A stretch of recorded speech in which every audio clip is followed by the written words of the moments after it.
성호야, 나한테 갚을 생각 마라. 대신 나중에 네가 여유 있을 때 너처럼 어려운 사람 하나만 도와줘라. 그게 나한테 갚는 거다. 40년 전 그분이 제게 하신 말씀입니다. 저는 그 약속을 지켰을까요? 아니, 애초에 기억이나 하고 있었을까요?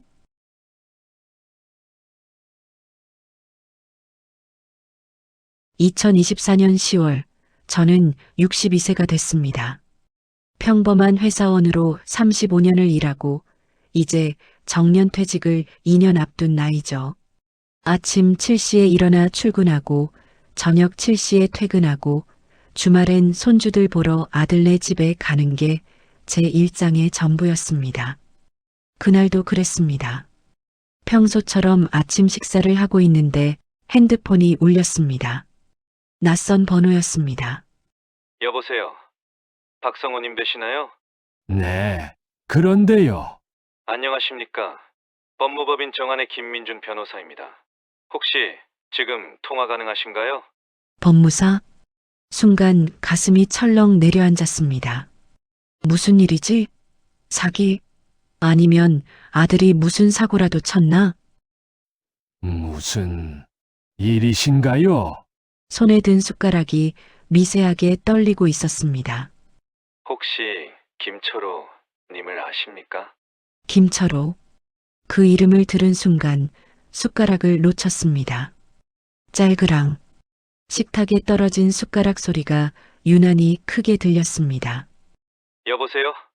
박성호님, 아, 네. 알죠. 알고 말고요. 제 목소리가 떨리고 있었습니다.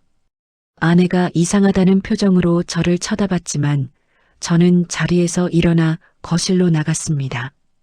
김철호 사장님. 40년 만에 듣는 그 이름에 가슴 한편이 뜨겁게 달아올랐습니다.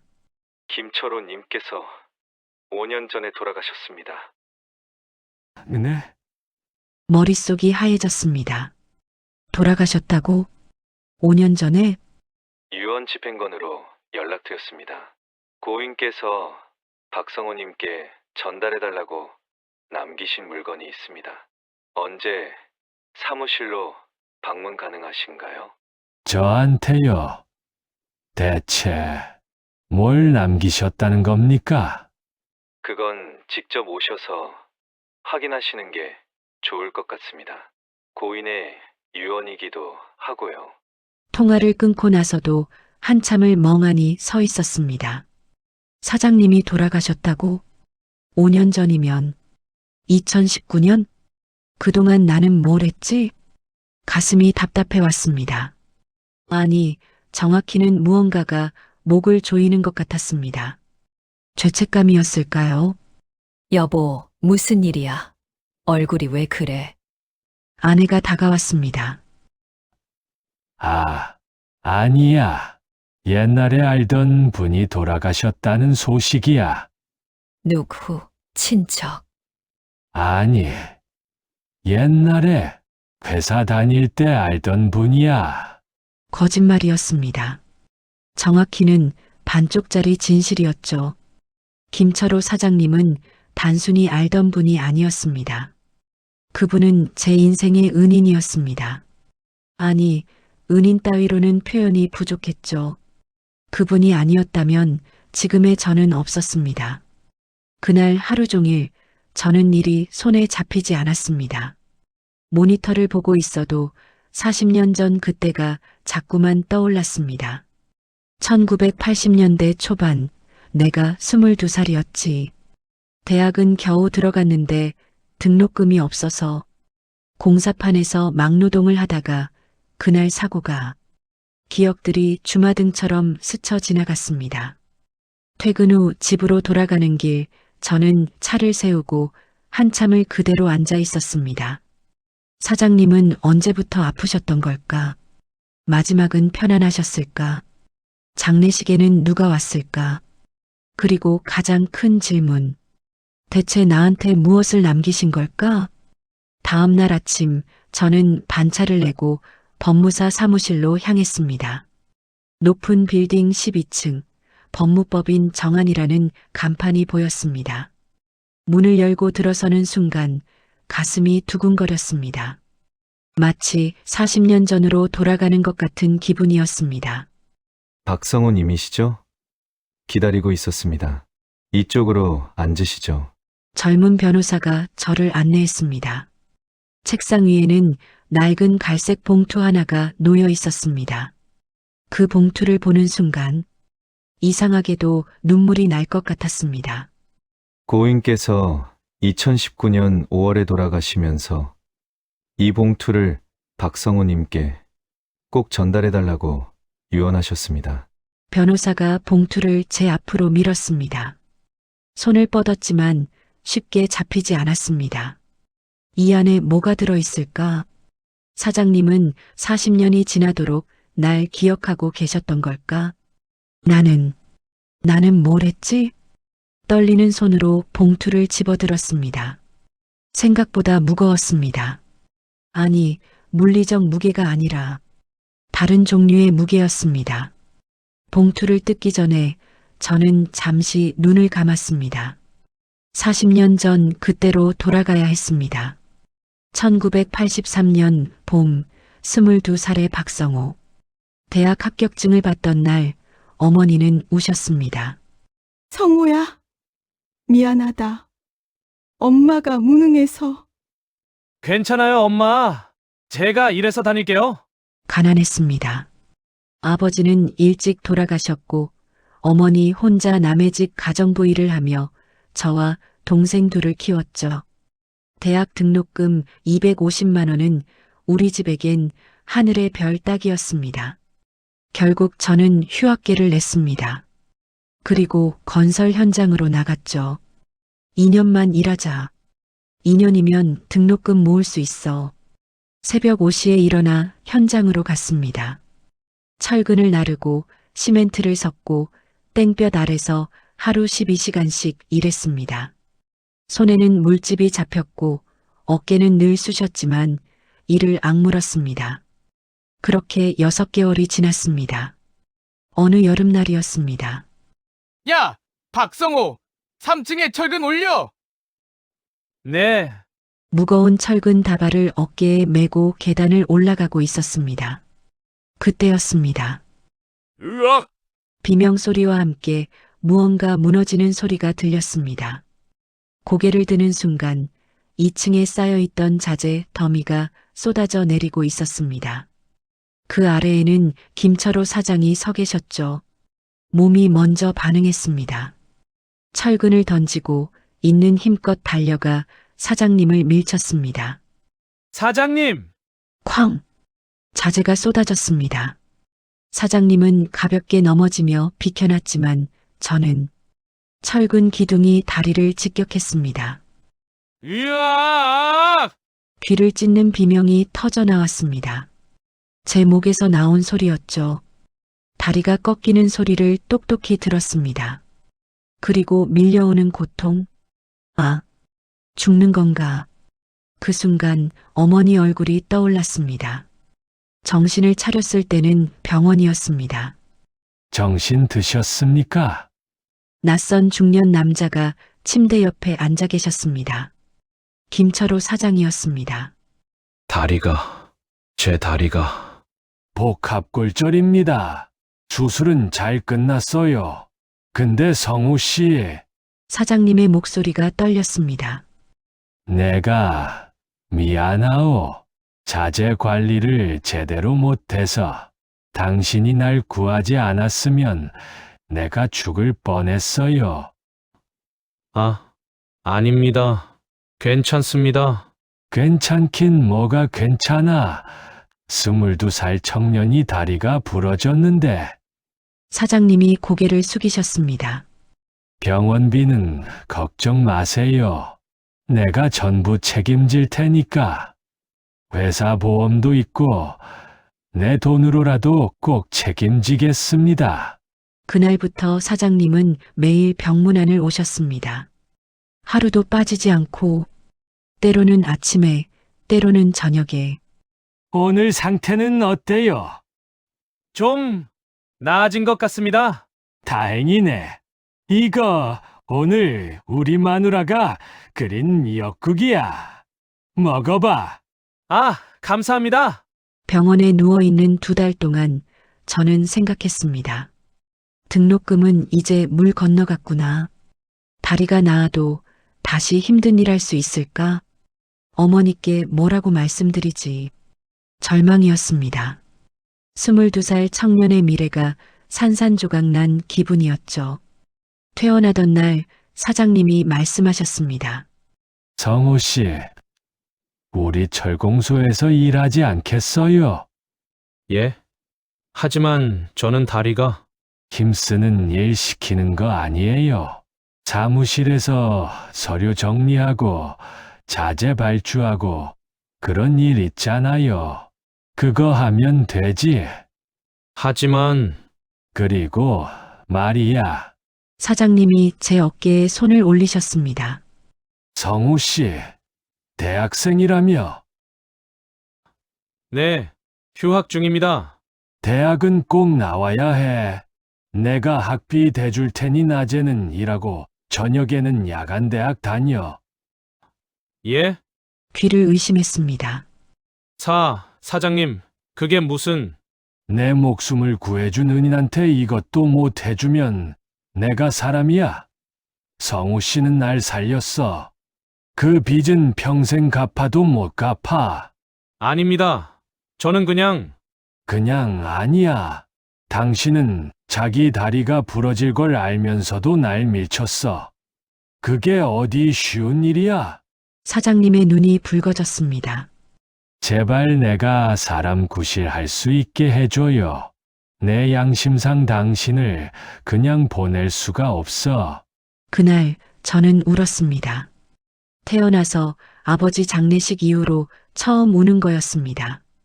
그렇게 저는 김철호 사장님의 철공소에서 일하게 됐습니다. 낮에는 사무실에서 일하고 저녁 6시가 되면 야간 대학으로 달려갔죠. 밤 10시에 수업이 끝나면 다시 자취방으로 돌아와 새벽 1시까지 공부했습니다. 힘들었습니다. 매일같이 쓰러질 것 같았지만 포기할 수 없었습니다.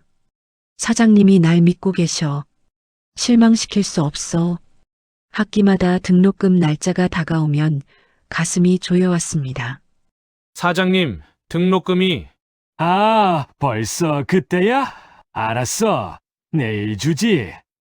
사장님은 한 번도 늦추신 적이 없었습니다. 4년 내내 단 한 학기도 거르지 않으셨죠. 그런데 저는 견딜 수가 없었습니다.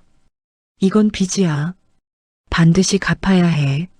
저는 몰래 아르바이트를 시작했습니다. 새벽 배달, 주말 공사판 막노동, 방학 때는 공장 야간 근무. 잠은 하루 3시간에서 4시간밖에 못 잤지만 한 푼, 2푼 모았습니다. 그리고 졸업하던 해겨울, 저는 모아둔 돈 500만 원을 봉투에 담아 사장님께 드렸습니다. 사장님, 그동안 정말 감사했습니다. 이거 그동안 학비로 쓰신 돈입니다.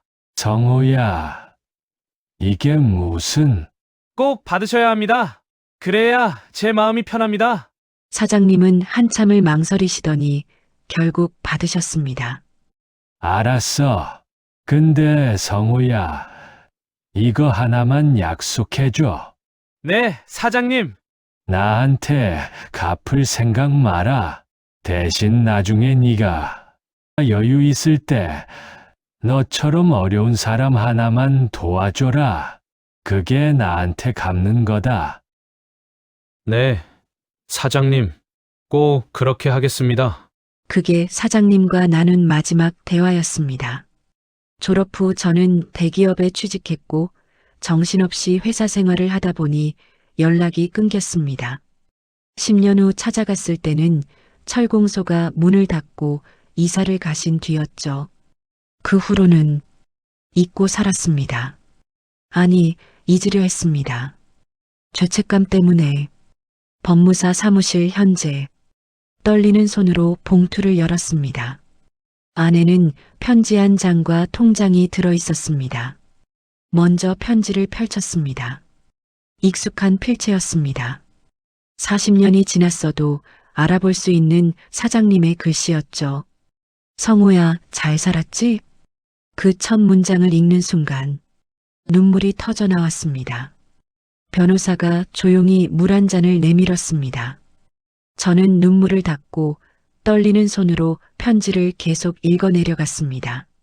성호야, 잘 살았지?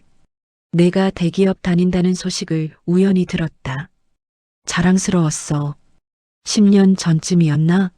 신문에서 내 이름을 봤어. 회사에서 우수사원으로 표창받았다는 기사였지.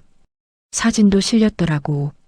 많이 어른스러워진 내 얼굴을 보면서 나는 혼자 술 한잔 했다. 내가 제대로 된 일을 했구나. 그렇게 생각했어. 성호야, 내가 준 돈은 한 푼도 안 썼다. 내가 대학 다닐 때 매달 조금씩 갚아준 그 500만 원 말이야. 나는 그냥 내가 고마워서 도와준 건데 내가 꼭 갚겠다고 해서 받았지. 근데 받고 보니 마음이 더 무거웠어. 그 돈이 내가 잠도 안 자고 고생해서 모은 거라는 걸 나도 알았거든. 그래서 생각했어. 이 돈은 내 거가 아니야. 언젠가 성우한테 돌려줘야 해. 통장을 만들어서 넣어뒀어. 그리고 매달 이자 붙는 걸 보면서 혼자 웃었지. 성우 녀석, 나중에 이거 받으면 깜짝 놀라겠네. 40년이 지났다. 이 편지를 읽고 있다는 건 내가 세상을 떠났다는 뜻이겠지. 성호야, 미안하다. 작별 인사도 못하고 가서. 그리고 고맙다. 내가 나를 살려줘서 나는 20년을 더 살았어. 손주들 얼굴도 보고 마누라랑 여행도 다니고 참 좋았어. 이제 내 부탁을 들어줘. 통장 잔액이 꽤 될 거야. 내 돈이 이자 붙어서 불어난 거니까 이건 원래 내 돈이야. 근데 성호야, 우리 약속 기억하지? 나한테 갚지 말고 어려운 사람을 도와줘라. 이 돈으로 그 약속을 지켜줘. 내가 어떻게 쓸지는 내가 알아서 해. 너라면 잘할 거라고 믿어. 다만 하나만 부탁이 아니라 소원이 있다면 젊은 친구들한테 희망을 주는 일에 써줬으면 좋겠어. 40년 전 내가 그랬던 것처럼 배우고 싶은데 형편이 어려운 친구들 있잖아. 그런 친구들한테 기회를 주면 좋겠어. 나는 행복했다. 너 같은 청년을 알게 된 게 내 인생의 축복이었어. 잘 살아라, 성호야. 2019년 4월, 김철호. 편지를 다 읽고 나서 한참을 말을 잇지 못했습니다. 가슴이 미어지는 것 같았습니다. 사장님은 40년 동안 날 기억하고 계셨어. 신문 기사까지 찾아보시고. 그런데 나는 뭘 했지? 자책감이 밀려왔습니다. 변호사가 조심스럽게 통장을 내밀었습니다. 이게 고인께서 남기신 통장입니다.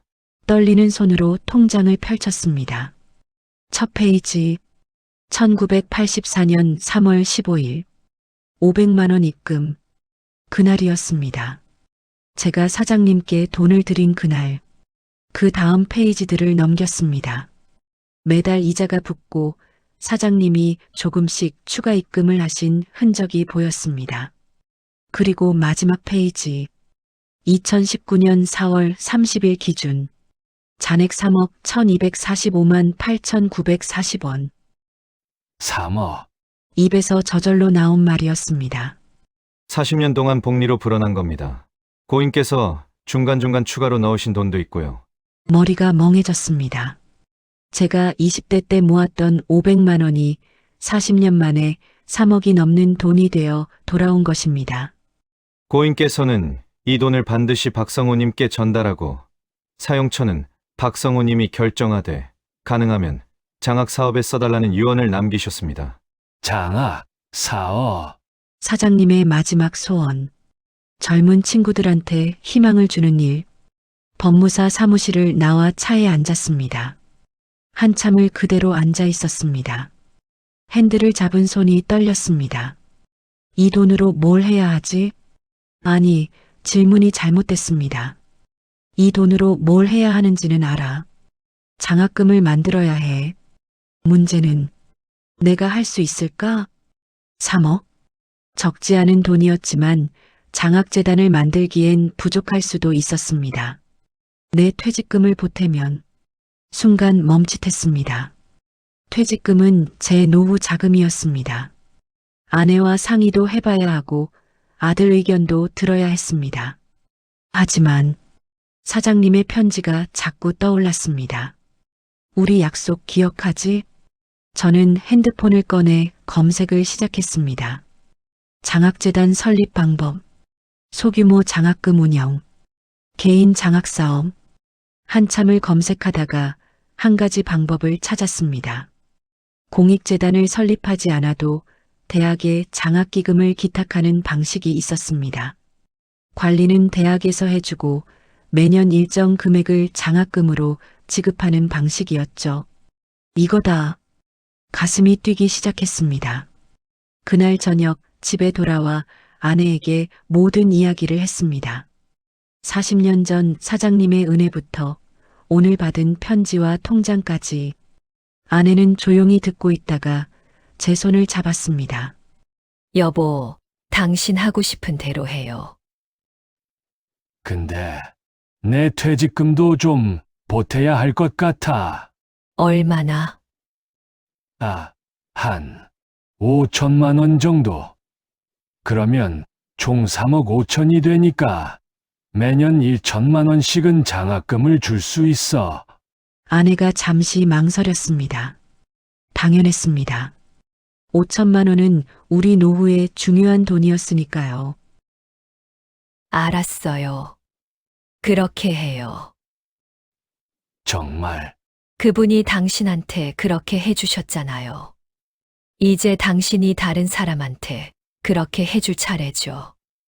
그날 밤 저는 오랜만에 편하게 잠들었습니다. 다음 날부터 저는 본격적으로 움직이기 시작했습니다. 먼저 제가 졸업한 대학교 장학팀에 연락했습니다. 장학기금 기탁을 하고 싶은데요. 네. 금액이 어느 정도 되시나요? 3억 5천만 원입니다. 이름은 김철호 장학기금으로 하고 싶습니다. 네? 3억 5천? 담당자의 목소리가 떨렸습니다. 일주일 후 대학교 총장실에서 미팅이 잡혔습니다. 박성우 동무님, 정말 감사합니다. 이렇게 큰 기금을 기탁해 주시다니. 조건이 있습니다. 네. 말씀하세요. 첫째, 가정형편이 어려운 학생에게 우선 지급해 주세요. 둘째, 성적은 중요하지 않습니다. 대신 성실하고 책임감 있는 학생을 선발해 주세요. 셋째, 매년 최소 2명 이상에게 지급해 주시고요. 알겠습니다. 정확히 기록하겠습니다. 그리고 마지막으로 저는 사장님의 편지를 꺼냈습니다. 장학금을 받는 학생들에게 이 편지 사본을 꼭 전해주세요. 그리고 이 이야기를 들려주세요. 이 장학금이 어떻게 만들어진 건지. 총장이 편지를 읽더니 눈시울을 붉혔습니다. 정말 아름다운 이야기네요. 꼭 그렇게 하겠습니다. 계약서에 도장을 찍는 순간 이상하게 사장님의 목소리가 들리는 것 같았습니다. 잘했어, 성우야. 넌 역시 믿었던 사람이야. 대학교와의 계약을 마치고 집으로 돌아오는 길, 가슴이 뿌듯했습니다. 드디어 약속을 지켰어. 사장님, 이제 떳떳해질 수 있겠지? 현관문을 열고 들어서는데 거실에 아들 가족이 와 있었습니다. 아빠, 오셨어요? 오, 민수야. 갑자기 무슨 일이야?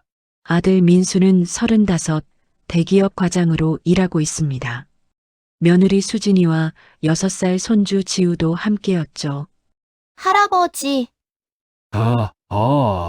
우리 지우 왔어. 어디 보자. 또 컸네. 지우를 안아올리며 웃었습니다. 하지만 아들의 표정이 심상치 않았습니다. 아빠, 잠깐 얘기 좀 할 수 있을까요? 그래, 뭔데? 거실에 앉았습니다. 아내가 차를 내오며 미묘한 표정을 지었습니다. 아내가 민수한테 말했구나. 순간 가슴이 철렁했습니다. 아빠, 엄마한테 들었어요. 장학기금 기탁하신다고요? 그래. 어제 대학교랑 계약했어. 3억 5천에 아빠 퇴직금 5천까지 넣으셨다고요? 그래. 왜? 아빠, 그건 좀 아니지 않나요? 뭐가? 아빠 나이가 이제 62세예요. 정년 퇴직까지 2년밖에 안 남았어요. 그런데 노후 자금을 그렇게 써버리시면 어떡해요? 이 이야기를 하려고 민수야, 아빠 연금 있어. 그거면 충분해. 연금이요? 아빠 연금 월 200만 원 안 되잖아요. 거기에 건강보험 이것저것 빠지면 150 정도밖에 안 남는데 그걸로 어떻게 살아요? 아빠, 엄마 둘이 살기엔 충분하단다. 지금은 건강하시니까 그렇죠. 나중에 아프시면요. 요양병원 가시면 한 달에 300은 들어요. 그때는 어쩌려고요? 민수의 목소리가 점점 높아졌습니다. 그리고 솔직히 저도 여유가 없어요. 지우 교육비에 아파트 대출금에 아빠 말년에 제가 제대로 봉양할 자신이 없어요. 순간 가슴이 답답해졌습니다. 아들의 말이 틀린 건 아니었습니다. 현실적인 걱정이었죠. 하지만 민수야, 그 돈이 어떤 돈인지 아빠가 얘기했잖아. 알아요. 옛날에 아빠를 도와주신 분이 남긴 거 감동적인 이야기죠. 근데 아빠, 그건 40년 전 이야기잖아요. 뭐, 지금은 2024년이에요. 그때랑 다르다고요. 요즘 세상에 누가 남 도와주면서 살아요? 다들 자기 살기 바빠요. 민수야, 그게 무슨... 아빠는 그분한테 은혜 갚는다고 하시는데 솔직히 아빠가 목숨 구해드린 거잖아요. 거기다 학비까지 다 갚았고요. 아빠가 더 할 게 뭐가 있어요? 며느리 수진이가 끼어들었습니다. 아버님, 저도 남편 말이 맞는 것 같아요. 그 돈으로 차라리 아버님 건강검진이라도 정밀하게 받으시고, 여행도 다니시고, 여유 있게 노후 준비하시는 게. 수진아, 아내가 며느리를 말렸습니다. 그만해. 이건 우리 부부가 결정할 일이야. 하지만 엄마, 나중에 우리한테 손 벌리시면 안 된다는 얘기예요. 저희도 여유가 없어요. 순간 머리가 멍해졌습니다. 손 벌린다고? 평생을 일해서 아들 대학 보내고 결혼시키고 아파트 전세금까지 보태줬는데 이제 늙은이 짐이 되는 건가? 민수야, 목소리가 떨렸습니다. 아빠는 너한테 손 안 벌릴 거야. 걱정하지 마. 아빠, 제 말은 그게 아니라 알았어. 아빠가 무슨 말 하려는지 알아. 근데 민수야, 이건 아빠가 꼭 해야 하는 일이야. 왜요? 왜 꼭 해야 하는데요? 민수가 답답하다는 표정으로 물었습니다. 그분은 아빠한테 은인이야. 그분 아니었으면 지금의 아빠도 없고 너도 없어. 그러니까요. 그건 감사한 일이죠. 근데 그게 왜 지금 아빠 노후 자금까지 쓰는 이유가 돼요? 말문이 막혔습니다. 어떻게 설명해야 할까?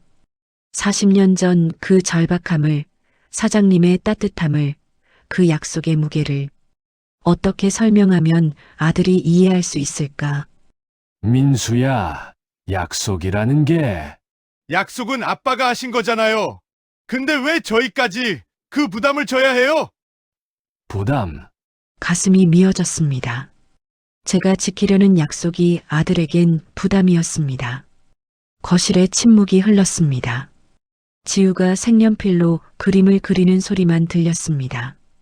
아빠, 제발 다시 생각해 주세요. 계약했으면 취소할 수도 있잖아요. 민수야, 아빠는 이미 결정했어. 아빠! 민수가 벌떡 일어섰습니다. 정말 고집 부리시는 거예요? 아빠는 항상 그래요. 자기 생각만 옳다고! 민수야, 말 조심해. 아내가 아들을 꾸짖었습니다. 엄마도 왜 말리지 않으셨어요? 3억 5천이 얼마나 큰 돈인데! 그건 됐어요. 알아서 하세요. 나중에 아프셔도 저한테 연락하지 마세요. 민수가 현관으로 향했습니다. 여보, 그렇게 말하는 거 아니야. 수진이가 황급히 쫓아갔습니다. 민수야, 제가 불렀지만 아들은 뒤도 돌아보지 않고 나가버렸습니다. 쾅! 현관문이 닫히는 소리가 유난히 크게 들렸습니다. 거실에는 저와 아내만 남았습니다. 할아버지, 아빠, 왜 화났어요? 지우가 걱정스러운 얼굴로 물었습니다. 아니야. 지우야, 괜찮아. 조금 있으면 괜찮아질 거야. 거짓말이었습니다. 괜찮아질 것 같지 않았습니다. 그날 밤 잠이 오지 않았습니다. 아들의 말이 계속 머릿속을 맴돌았습니다. 나중에 우리한테 손 벌리시면 안 된다는 얘기예요. 아빠는 항상 그래요. 자기 생각만 옳다고. 나중에 아프셔도 저한테 연락하지 마세요. 내가 잘못한 걸까? 아들 말이 맞는 건가? 현실적으로 생각하면 3억 5천은 큰 돈이야. 나중에 내가 아프면 정말 아들한테 짐이 되는 건가? 이불을 뒤척이는데 옆에서 아내가 말했습니다. 여보, 아, 응, 후회돼요. 모르겠어. 민수 말도 일리는 있어요. 알아. 근데 나는 당신이 한 선택이 틀렸다고 생각하지 않아요. 왜? 당신이 그 선택 안 하면 평생 마음이 불편할 거잖아요. 그게 더 무서워요. 아내가 제 손을 잡았습니다. 우리 둘이 아껴 쓰면서 살면 돼요. 아들한테 손 안 벌리고 살 수 있어요. 미안해. 미안할 것 없어요. 당신은 옳은 일 한 거예요. 그날 밤 저는 새벽까지 잠들지 못했습니다. 사장님의 편지를 다시 꺼내 읽고 또 읽었습니다. 우리 약속 기억하지? 기억합니다, 사장님. 근데 제가 제대로 하고 있는 걸까요? 아들과의 갈등 이후 일주일이 지났습니다. 민수에게 몇 번 전화했지만 받지 않았습니다. 문자도 읽심만 했죠. 여보, 민수한테 연락 좀 해봐요. 제가 전화해도 안 받아요. 아내의 목소리에도 힘이 없었습니다. 회사에서도 일이 손에 잡히지 않았습니다. 서류를 보고 있어도 아들의 얼굴이 떠올랐죠. 내가 정말 잘못한 걸까? 자식한테 짐이 되는 부모가 되는 건가? 그렇게 무기력한 나날이 이어졌습니다. 어느 주말 오후였습니다. 아내가 장을 보러 나간 사이 저는 혼자 집에 있었습니다. 텔레비전을 켜놨지만 내용은 하나도 들어오지 않았습니다. 민수한테 전화나 한 번 더 해볼까? 핸드폰을 들었다가 다시 내려놨습니다. 또 안 받으면 더 서운할 것 같은데 한숨을 쉬며 일어나 물을 마시러 부엌으로 갔습니다. 그때 눈에 들어온 게 있었습니다. 식탁 의자에 걸려있는 재킷. 민수의 재킷이었습니다. 지난번에 화내고 가면서 두고 간 거였죠. 가져다 줘야 하는데 재킷을 집어들었습니다. 그런데 무언가 주머니에서 툭 떨어졌습니다. 바닥에 떨어진 건 낡은 수첩이었습니다. 뭐지? 집어들고 펼쳤습니다. 일기장이었습니다. 그것도 굉장히 오래된. 첫 페이지를 보니 날짜가 적혀 있었습니다. 1998년 3월 2일.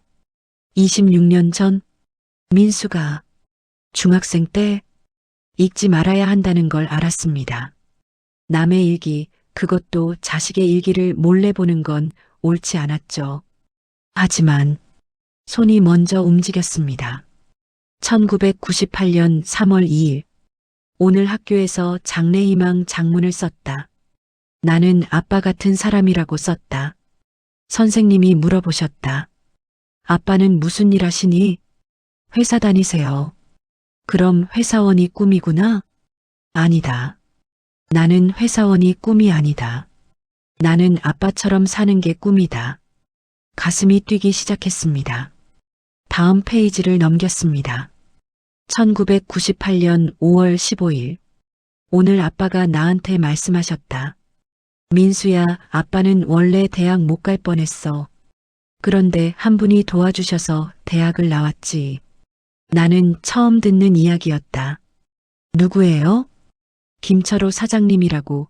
아빠 은인이야.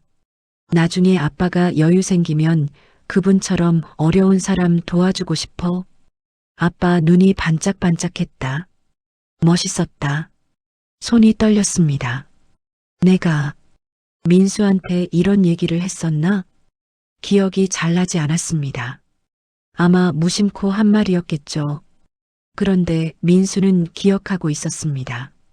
다음 페이지를 넘겼습니다. 1999년 11월 3일. 오늘 아빠 회사에서 상 받으셨다. 우수사원상이라고 한다. 저녁에 아빠가 소주 드시면서 말씀하셨다.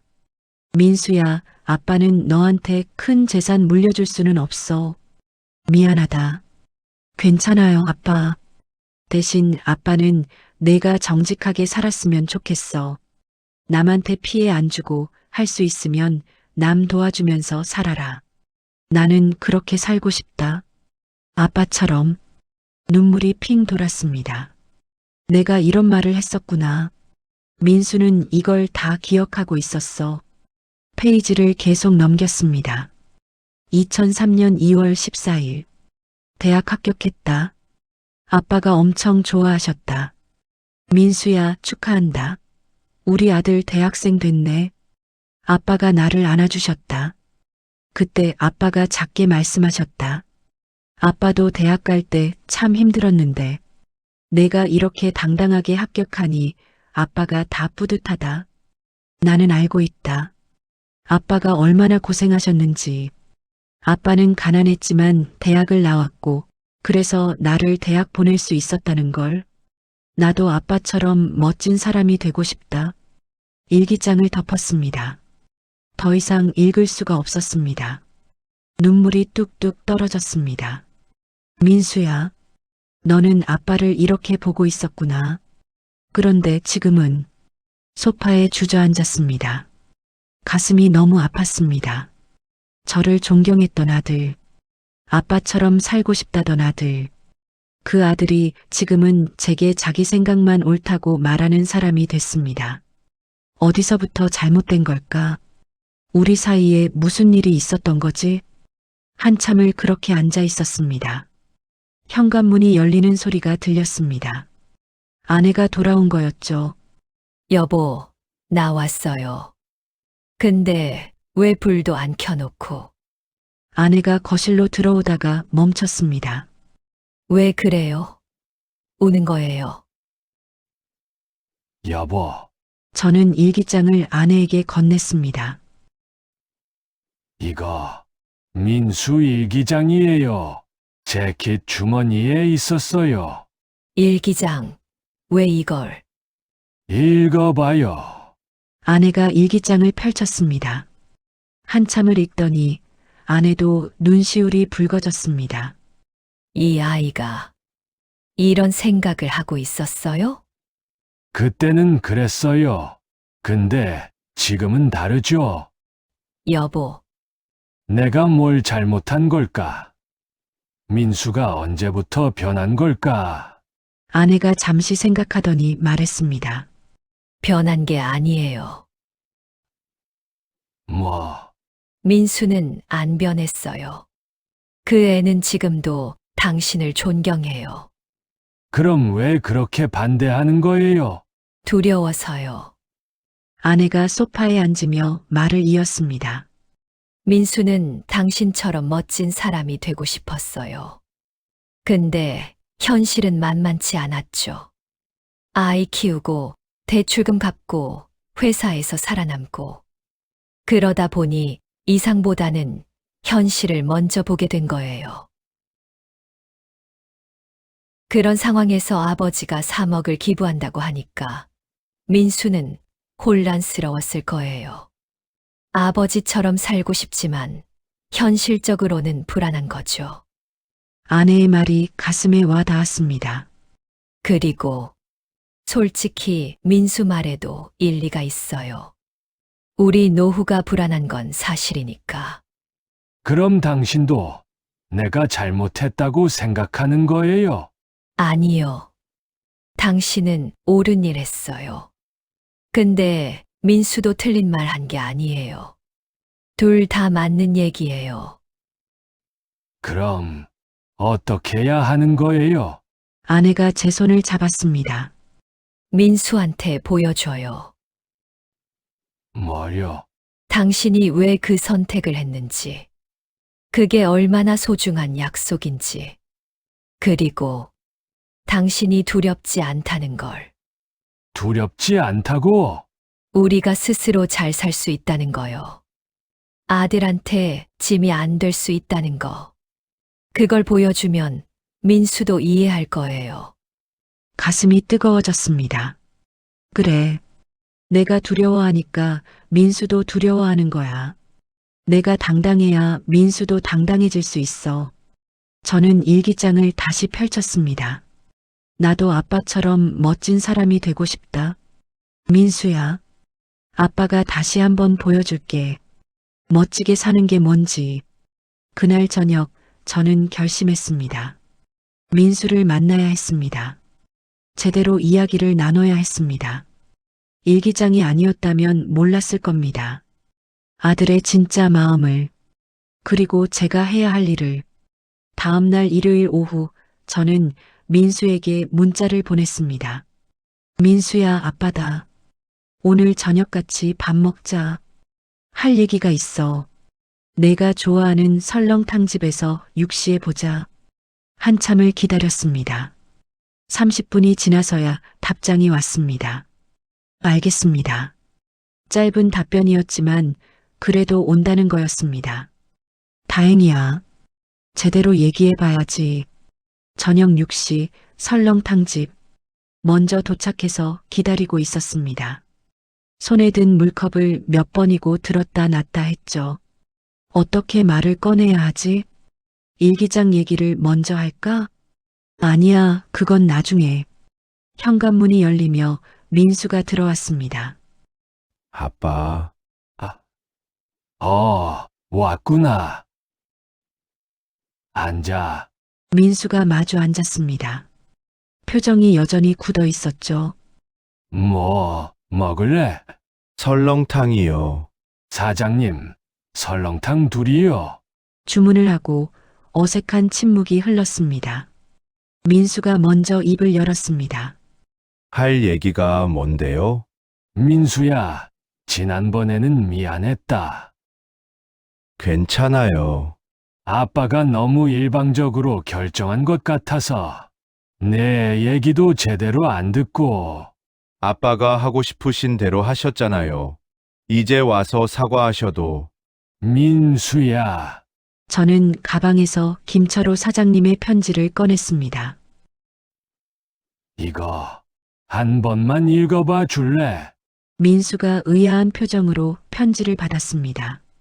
한참 동안 민수는 편지를 읽었습니다. 그 모습을 지켜보는 제 가슴이 두근거렸습니다. 이해해줄까? 이걸 읽으면 조금은 이해해주지 않을까? 민수가 편지를 접으며 말했습니다. 좋은 분이셨네요. 그렇지. 사장님은 정말. 근데 아빠, 민수의 목소리가 차가웠습니다. 이게 지금이랑 무슨 상관이에요? 뭐, 40년 전에 도와주신 분 이야기잖아요. 감동적이에요. 정말로요. 근데 그게 왜 2024년을 사는 우리 가족 문제가 돼야 해요? 민수야, 이건 약속이야.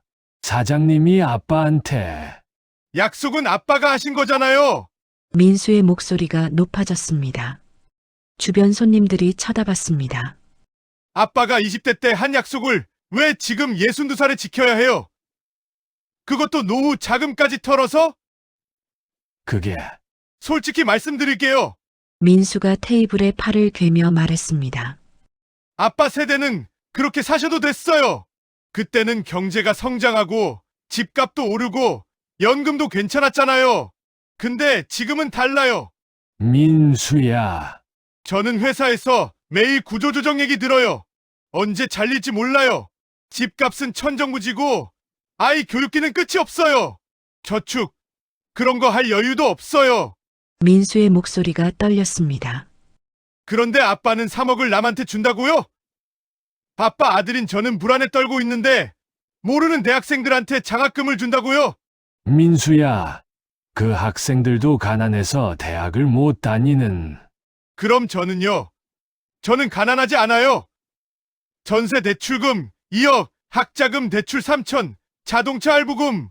저도 빚더미예요. 말문이 막혔습니다. 아빠는 그 시대 사람이에요. 정의롭게 살면 되고 남 도와주면서 살면 된다. 그렇게 생각하시죠? 근데 그게 통하는 세상이 아니에요. 민수야.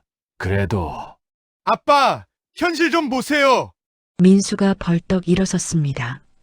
아빠가 나중에 아프시면 누가 돌봐드려요? 저예요. 제 돈으로 요양병원 보내드려야 해요. 그런데 지금 그 돈을 날려버리시면 나중에 제가 어떻게 해요? 아빠는 너한테 짐이 안. 이미 짐이에요. 그 말이 가슴에 비수처럼 꽂혔습니다. 솔직히 말씀드릴게요. 아빠 3억 기부하시는 거 제 입장에선 저한테서 3억 빼앗아가는 거랑 똑같아요. 나중에 제가 그 돈을 부담해야 하니까요. 민수야. 저는 아빠처럼 못 살아요. 못 살아요, 아빠. 저는 그냥 제 가족이나 지키면서 살고 싶어요. 민수의 눈에 눈물이 맺혔습니다. 왜 저한테 이런 짐을 지우세요? 저도 힘들어요. 설렁탕이 나왔지만 둘 다 손도 대지 않았습니다. 민수야. 아빠가 지난번에 내 일기장을 봤어. 네, 재킷 주머니에 있더라. 중학교 때 쓴 거. 민수의 얼굴이 굳어졌습니다. 거기에 내가 쓴 글 있었어. 아빠처럼 멋진 사람이 되고 싶다고. 그건 옛날 얘기예요. 민수야, 아빠는. 그때는 몰랐어요. 민수가 소리쳤습니다. 그때는 세상이 어떤지 몰랐어요. 아빠처럼 살면 행복할 줄 알았어요. 근데 아니잖아요. 민수야. 아빠는 평생 정직하게 사셨어요. 남 도와주면서 사셨고요. 그래서 뭐가 남았어요? 연금 200밖에 안 되는 거. 그게 아빠가 정직하게 산 대가예요? 민수가 눈물을 닦았습니다. 저는 그렇게 안 살 거예요. 저는 제 가족이 우선이에요. 아빠 이상보다 제 현실이 중요해요. 민수야. 그래도 사람은. 됐어요. 아빠, 이제 그만 연락하지 마세요. 민수가 지갑을 꺼내 10,000원짜리 몇 장을 테이블에 던졌습니다. 밥값이에요. 이제 제 앞에 나타나지 마세요. 아빠가 뭘 하시든 상관 안 할게요. 대신 저한테도 뭘 바라지 마세요. 민수야. 민수는 뒤도 돌아보지 않고 나가버렸습니다. 저는 그 자리에 얼어붙은 듯 앉아 있었습니다. 주변 손님들의 시선이 느껴졌지만 움직일 수가 없었습니다. 이게 내 아들이 한 말인가? 내가 평생 키운 아들이. 설렁탕에서 김이 모락모락 올라왔지만 저는 한 숟가락도 뜰 수가 없었습니다. 그날 밤 집으로 돌아왔습니다. 아내가 걱정스러운 얼굴로 마중 나왔습니다. 어떻게 됐어요? 대답할 수 없었습니다. 거실 소파에 주저앉았습니다. 여보, 무슨 일 있었어요? 실패했어요. 뭐가요? 민수가 목이 메었습니다. 아내가 제 옆에 앉았습니다. 뭐라고 했어요? 자기 앞에 나타나지 말래요. 이제 상관 안 한대요. 아내가 한숨을 쉬었습니다. 그날 밤 저는 사장님의 편지를 다시 꺼내 읽었습니다. 이제 내 부탁을 들어줘. 우리 약속 기억하지? 내가 어떻게 쓸지는 내가 알아서 해.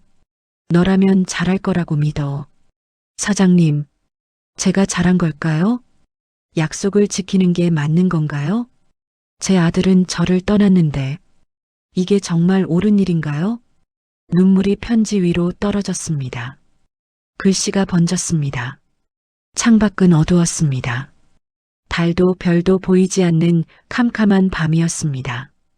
저는 그 어둠 속에서 혼자 울었습니다. 62년을 살면서 가장 외로운 밤이었습니다. 민수와의 결별 후 일주일이 지났습니다. 회사에 나가고 집에 돌아오고 잠을 자는 일상은 계속됐지만 모든 게 무의미하게 느껴졌습니다. 여보, 밥 좀 먹어요. 배 안 고파요. 이러면 안 돼요. 제발. 아내의 목소리도 멀게 들렸습니다. 내가 뭘 잘못한 걸까?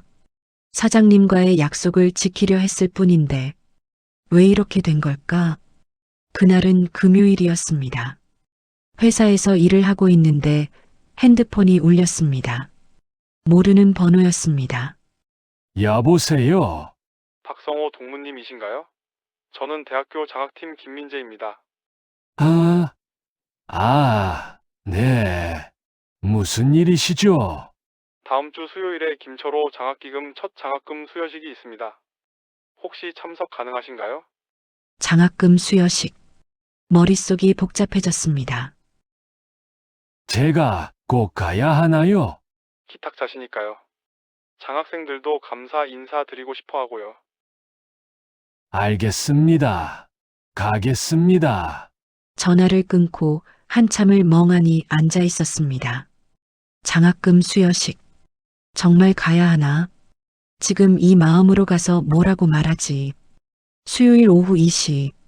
대학교 본관 3층 세미나실. 저는 정장을 차려입고 그곳에 도착했습니다. 입구에서 담당 직원이 반갑게 맞아줬습니다. 박성호 동무님 오셨군요. 이쪽으로 앉으시죠. 세미나실 안에는 이미 여러 사람들이 앉아 있었습니다. 총장님, 학장님, 교수님들, 그리고 학생 2명이 보였습니다. 젊은 얼굴들이었습니다. 20 남짓되어 보이는 긴장한 표정의 학생들. 저 학생들이 장학금을 받는구나. 가슴이 묘하게 뛰었습니다. 행사가 시작됐습니다. 총장님의 인사말이 있었고 장학기금 소개가 있었습니다. 이번 김철호 장학기금은 박성호 동무님께서 3억 5천만 원을 기탁하셔서 만들어졌습니다. 기금의 이름은 박 동무님의 은이셨던 고 김철호 님의 성함을 따서 지어졌습니다. 이 장학금은 가정 형편이 어렵지만 성실하고 책임감 있는 학생을 선발하여 지급됩니다. 올해 첫 장학생으로 경영학과 2학년 이준호 학생과 사회복지학과 3학년 한지민 학생이 선정됐습니다. 박수가 터져 나왔습니다. 2 학생이 일어나 앞으로 나왔습니다. 이준호 학생은 키가 크고 마른 청년이었습니다. 와이셔츠가 조금 헐렁해 보였죠. 한지민 학생은 작은 체구에 안경을 쓴 여학생이었습니다. 손이 계속 떨리고 있었습니다. 그럼 기탁자이신 박성호 동무님께서 장학 증서를 전달해 주시겠습니다. 제 이름이 호명됐습니다. 떨리는 다리로 일어나 앞으로 나갔습니다. 첫 번째 학생 이준호. 장학 증서를 건넸습니다. 축하합니다. 감사합니다. 준호가 고개를 깊이 숙였습니다. 그 순간 눈물이 뚝 떨어지는 게 보였습니다. 울고 있네. 가슴이 뭉클했습니다. 2 번째 학생 한지민. 장학증서를 건넸습니다. 축하해요. 정말, 정말 감사합니다. 지민이도 목이 메었습니다. 두 학생이 다시 자리로 돌아갔고 이번에는 학생들의 소감 발표가 있었습니다. 이준호 학생이 먼저 일어났습니다. 저는 원래 이번 학기에 휴학하려고 했습니다. 떨리는 목소리였습니다. 아버지가 작년에 사고로 돌아가셨습니다. 어머니 혼자 편의점 야간 알바로 저와 동생을 키우시는데 제가 더 이상 대학을 다닐 형편이 안 됐습니다. 준호의 눈에서 눈물이 흘러내렸습니다. 그런데 이 장학금을 받게 됐습니다. 담당 선생님이 김철호 사장님 이야기를 들려주셨습니다. 40년 전에 어려운 대학생을 도와주셨던 분, 그리고 그 학생이 커서 다시 다른 학생들을 돕는다는 이야기. 준호가 저를 바라봤습니다. 박성호 선배님, 저는 선배님이 얼마나 고민하셨을지 알 것 같습니다. 노후 자금을 털어서 장학금을 만드신 거잖아요. 어떻게 알았지? 장학팀 선생님이 말씀하셨어요. 이 돈이 선배님한테 얼마나 소중한 돈인지, 그런데도 후배들을 위해 쓰신 거라고. 준호가 90도로 허리를 숙였습니다. 정말 감사합니다. 저는 이 은혜 평생 잊지 않겠습니다. 그리고 나중에 제가 여유가 생기면 저도 꼭 누군가를 도울 겁니다. 선배님처럼. 눈물이 핑 돌았습니다. 이 학생이 나한테 이런 말을. 다음은 한지민 학생이었습니다. 저는 한부모 가정에서 자랐습니다. 어머니가 청소 일을 하시면서 저를 키우셨어요. 지민이가 손수건으로 눈물을 닦았습니다. 대학 와서도 늘 미안했어요.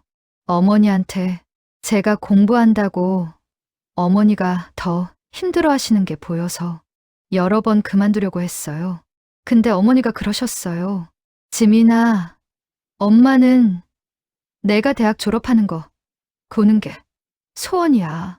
그거 하나만 이뤄주면 엄마는 더 이상 바랄 게 없어. 지민이의 목소리가 떨렸습니다. 이 장학금 받고 어제 어머니한테 전화했어요. 그리고 김철호 사장님 이야기랑 박성호 선배님 이야기 다 해드렸어요. 어머니가 우시면서 그러셨어요. 세상에는 아직 좋은 사람들이 있구나. 지민아, 너도 그런 사람이 되라. 지민이가 저를 똑바로 바라봤습니다. 선배님, 저는 사회복지를 공부하고 있어요. 어려운 사람들을 돕는 게 제 꿈이에요. 그런데 솔직히 자신이 없었어요. 제 형편도 어려운데 남을 돕는다는 게 말이 되나 싶었거든요. 근데 선배님을 보고 깨달았어요. 남을 돕는 건 여유가 있어서 하는 게 아니구나. 마음이 있으면 할 수 있는 거구나. 지민이가 깊이 고개를 숙였습니다. 제가 꼭 선배님 같은 사람이 되겠습니다. 감사합니다. 더 이상 참을 수 없었습니다. 눈물이 왈칵 쏟아졌습니다. 62년을 살면서 이렇게 울어본 적이 없었습니다. 행사가 끝나고 복도로 나왔습니다. 두 학생이 달려왔습니다. 선배님, 그래. 사진 한 장만 찍어도 될까요? 사진. 네. 어머니한테 보여드리고 싶어요. 준호와 지민이가 제 양옆에 섰습니다. 담당 직원이 사진을 찍어줬습니다. 하나, 둘, 셋. 찰칵. 사진을 찍는 순간 이상한 느낌이 들었습니다. 마치 40년 전으로 돌아간 것 같은, 제가 22살이었을 때 김철호 사장님 옆에서 사진을 찍었던 그때처럼. 선배님, 다음에 또 뵐 수 있을까요? 그럼요. 언제든지. 저희 열심히 살겠습니다.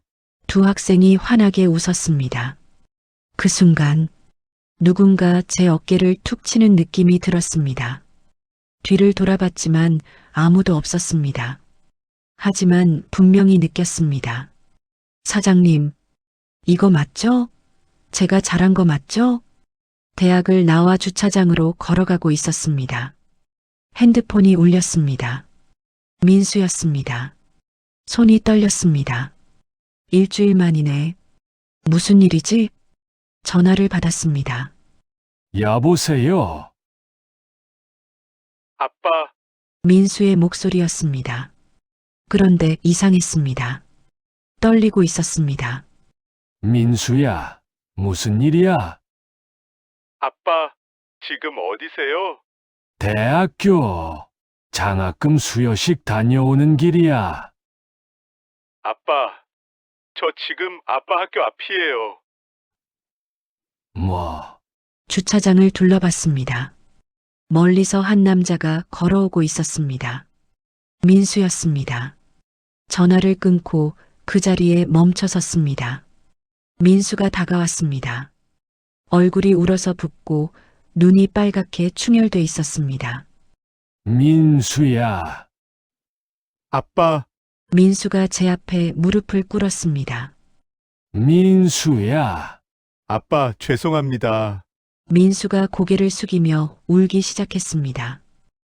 제가 정말 잘못했습니다. 일어나, 민수야. 사람들 보잖아. 아빠, 저 정말 죄송해요. 제가 너무 이기적이었어요.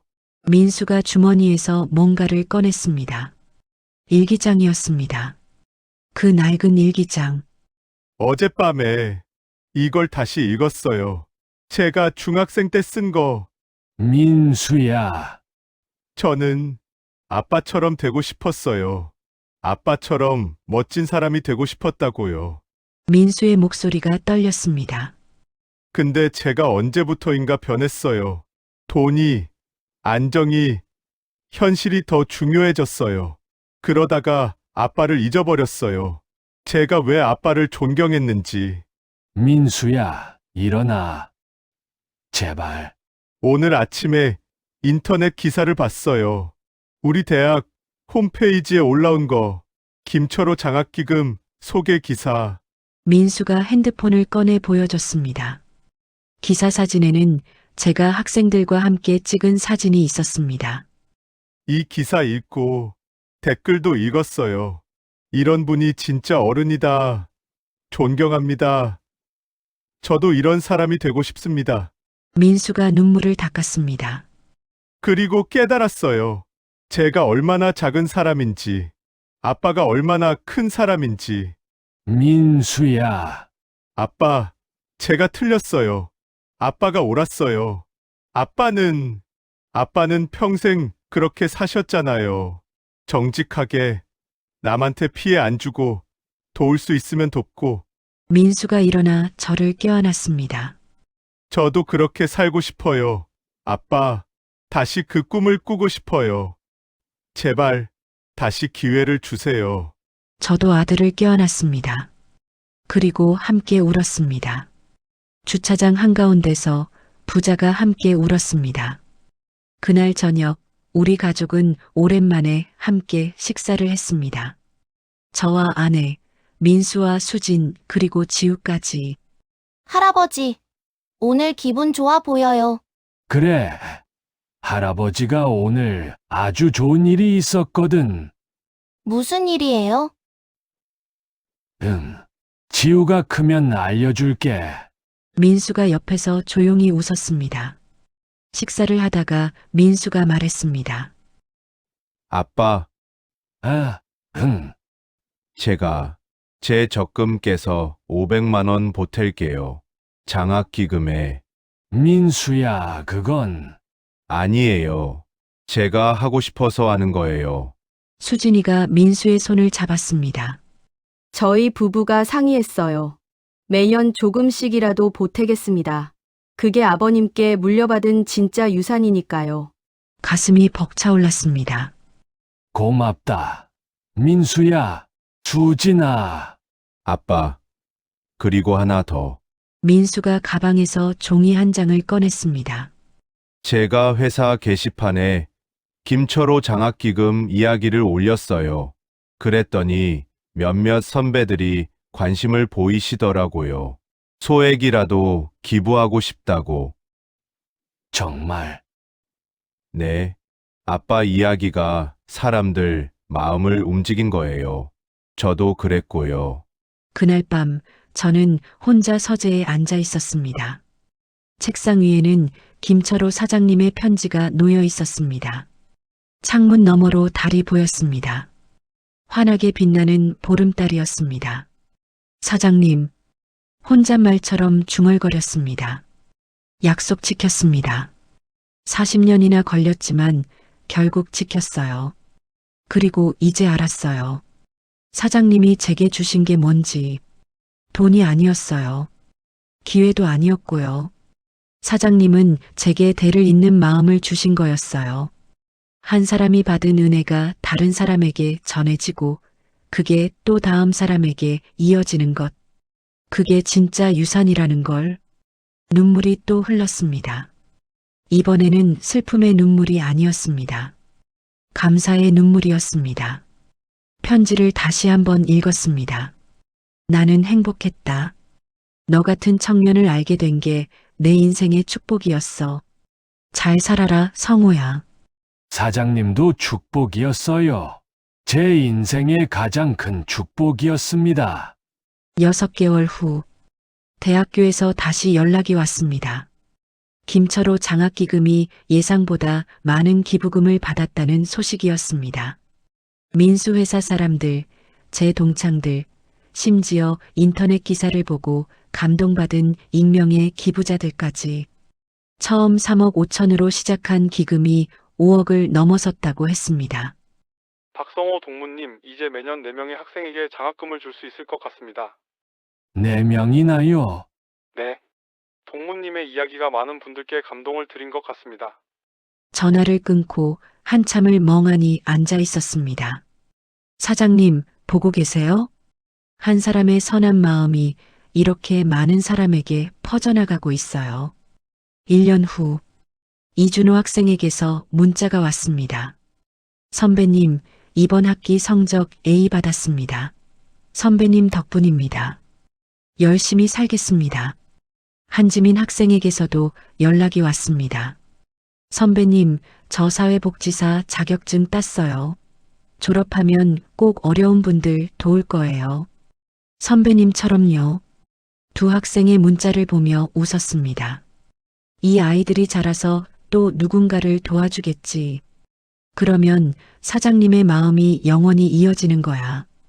2년 후, 저는 정년퇴직을 했습니다. 퇴직금을 받는 날 민수가 찾아왔습니다. 아빠, 축하드려요. 고맙다. 35년 회사 생활이 끝났네. 이제 뭐 하실 거예요? 글쎄다. 아직 잘 모르겠어. 저 하나 제안이 있는데요. 민수가 서류 봉투를 꺼냈습니다. 이게 뭐니? 장학재단 설립 서류예요. 김철호 장학재단을 정식으로 만들면 어떨까 해서요. 대학교뿐만 아니라 더 많은 학생들을 도울 수 있게. 민수야. 제가 실무는 도와드릴게요. 아빠는 이사장 하시고요. 우리 부자가 함께 운영하는 거예요. 가슴이 뜨거워졌습니다. 정말 괜찮겠니?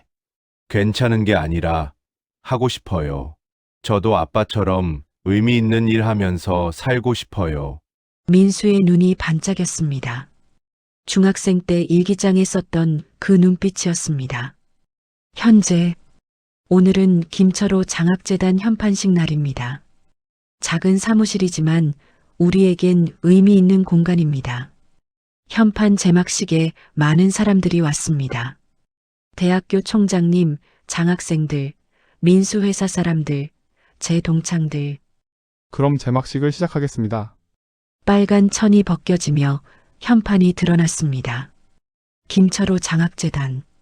그 아래에 작은 글씨로 이렇게 적혀 있었습니다. 받은 은혜를 갚지 말고 다음 세대에게 전하라. 박수가 터져 나왔습니다. 제 옆에 선 민수가 말했습니다. 아빠, 자랑스러워요. 나도 내가 자랑스럽다. 저기, 할아버지. 지우가 달려왔습니다. 이제 10살이 된 지우. 할아버지, 저도 크면 이 재단에서 일할 거예요. 정말 고맙구나, 지우야. 지우를 안아 올렸습니다. 그 순간 문득 깨달았습니다. 이게 진짜 대물림이구나. 돈이나 재산이 아니라 이런 마음을 물려주는 것. 그게 진짜 유산이구나. 행사가 끝나고 저는 혼자 김철호 사장님의 묘소를 찾아갔습니다. 5년 만의 방문이었습니다. 묘비 앞에 무릎을 꿇고 앉았습니다. 사장님, 저예요. 성호예요. 바람이 불었습니다. 마치 대답하는 것 같았습니다. 많이 늦었죠? 40년 만에 약속 지켰어요. 힘들었어요. 사실 아들이랑 싸우기도 했고 제가 잘하는 건가 의심도 했어요. 근데 이제 알았어요. 사장님이 왜 그러셨는지.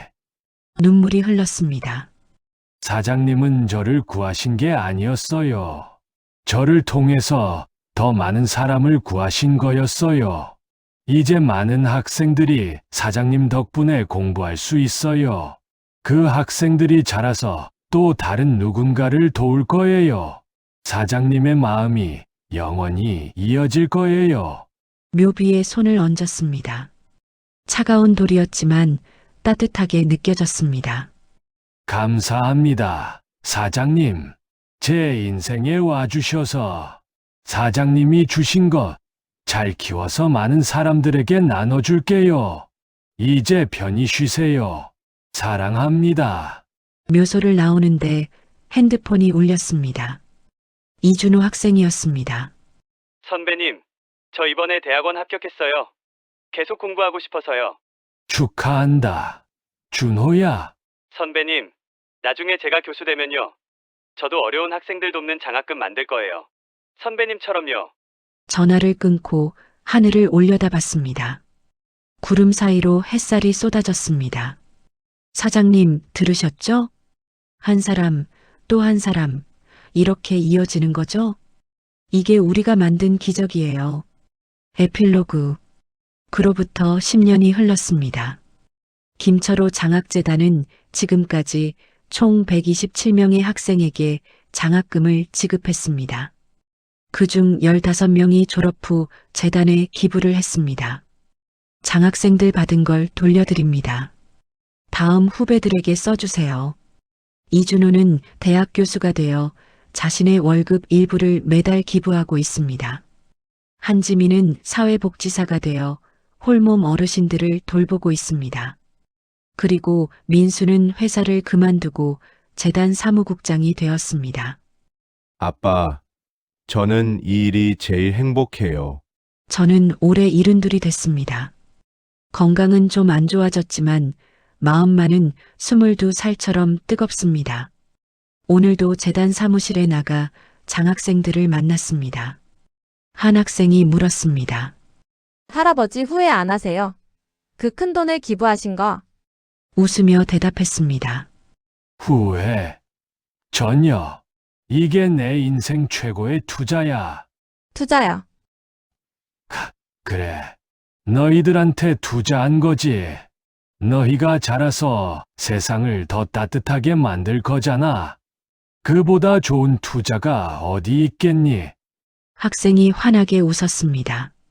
사무실을 나와 집으로 걸어가는 길. 저는 중얼거렸습니다. 사장님, 저 행복합니다. 사장님이 그러셨죠. 행복했다고. 저도 이제 알아요. 진짜 행복이 뭔지. 누군가를 일으켜 세우고 그 사람이 또 다른 누군가를 일으켜 세우는 것. 그게 인생의 의미더라고요. 석양이 지고 있었습니다. 하늘이 붉게 물들었습니다. 아름다운 저녁이었습니다. 그리고 저는 알았습니다. 40년 전 받은 그 따뜻한 손길이 오늘도 수많은 사람들의 손을 통해 이어지고 있다는 것을, 그것이 바로 우리가 만든 기적이라는 것을. 이 이야기는 한 사람의 선한 선택이 어떻게 세대를 넘어 이어지는지를 보여줍니다. 김철호 사장은 박성호를 도왔고 박성호는 127명의 학생을 도왔으며 그 학생들은 또 다른 누군가를 도울 것입니다. 이것이 진짜 유산입니다. 여러분도 오늘 누군가에게 따뜻한 손을 내밀어 보세요. 그 손길이 40년 후 세상을 바꿀 기적이 될 수 있습니다. 받은 은혜를 갚지 말고 다음 세대에게 전하라. 오늘 영상 보시느라 고마워요. 더 많은 콘텐츠를 위해 구독 버튼 눌러주시고 좋아요로 응원해주세요. 댓글에 여러분의 경험 공유해주시면 다음 영상에 반영할게요. 알림 설정 해두시면 놓치지 않고 만나요.